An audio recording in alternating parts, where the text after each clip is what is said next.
গেল 23 নভেম্বর থেকে চিকিৎসাধীন সাবেক প্রধানমন্ত্রী বিএনপির চেয়ারপারসন খালেদা জিয়া। হাসপাতালে ভর্তির প্রথম দিন থেকেই এবার কেয়ারের সামনে লেগে আছে নেতাকর্মীদের ভিড়।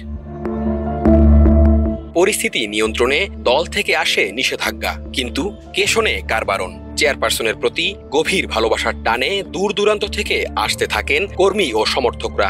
খালেদা জিয়ার শারীরিক অবস্থার অবনতিতে কান্নায় ভেঙে পড়তে দেখা যায় তাদের অনেককে, করেন অঙ্গদানের শপথও। আজকে শুনলাম ম্যাডাম রেবেলে লই যাইবো, অনেক কষ্ট লাগতে আছে। তারপরে লন্ডন নিয়ে যদি ম্যাডাম সুস্থ হইয়া যায়, আমাকে বুক যদি আবার ফিরে আইয়ে, তবে আমরা এটাই সুখী, আমরা আর কিছু চাই না। আমার আসার উদ্দেশ্য আমার গণতন্ত্রের মাকে সুস্থ করার জন্য আল্লাহ কাছে ফরিয়াদ।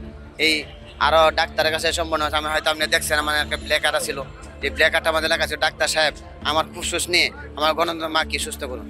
একটা উদ্দেশ্য আমার গণতন্ত্রের মাকে সুস্থ করার জন্য। তবে সবার উদ্দেশ্য অভিন্ন নয়। হাসি মুখে সেলফি তোলার মুহূর্ত ধরা পড়েছে ক্যামেরায়। অনুরোধ এসেছে বক্তব্য নিয়ে সংবাদ মাধ্যমে প্রচারের।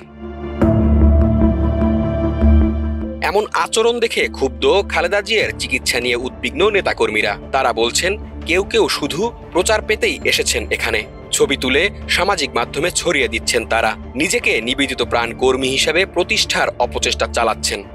আসলে যারা সেলফি তুলতেছে এরা হাসি মুখে দিয়া আনন্দ ফুর্তি করতে দাঁত বাড়ি করা, এই কাজগুলো মোটেও ঠিক না।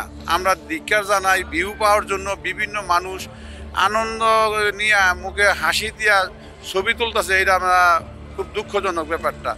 আসলে কষ্ট পাইতেছি। একটা দুইটা ছিল ছবি উড়াইতেছে, উড়াই ফেসবুকে ছাড়তেছে, এদের বিভিন্ন তার মন মানুষে কিনা মনে একটা অন্তর একটা। সংকটাপন্ন খালেদা জিয়াকে উন্নত চিকিৎসার জন্য লন্ডনে নেওয়া হচ্ছে, কিন্তু যারা তার অসুস্থতাকে পুঁজি করে দল থেকে বাড়তি সুবিধা নেওয়ার চেষ্টায় মত্ত, তাদের চিহ্নিত করে ব্যবস্থা নেওয়ার দাবি উঠেছে।